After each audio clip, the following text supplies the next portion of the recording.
Hi guys, today I'm going to share with you all a recipe utilizing paneer. You all have been asking me to do some recipes with paneer, so I wanted to share this one with you all. So to start, I'm going in a pot with some nariyal coconut oil.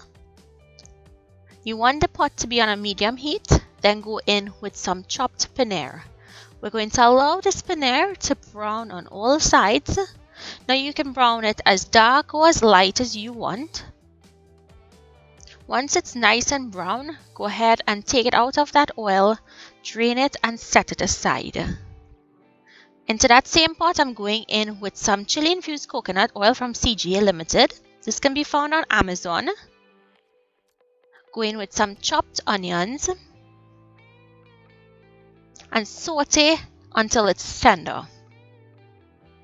Next, go in with some chopped hot peppers and pimento peppers,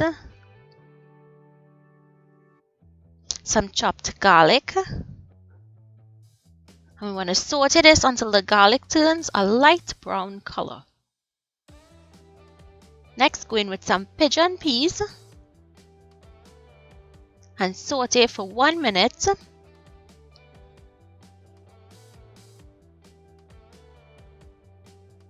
Add in some chopped bodi or string beans, some salt to taste, and toss. You want to cook this for about 5 minutes. Next goes in some spinach.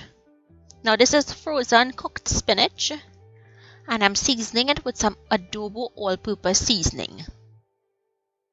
Now all you have to do is allow this to cook for 5 more minutes, after which it will be ready.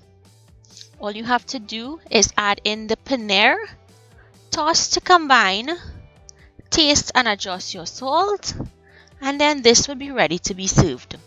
Now I like serving this with sada roti or bus-up shot or even dhalpuri. If you wanted, you could make some dal and serve it with some rice. So I hope you guys enjoyed this recipe.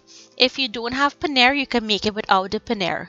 So please leave me your comments down below if you tried it and let me know what you think. Thank you so much for watching, and I'll see you in my next video. Bye!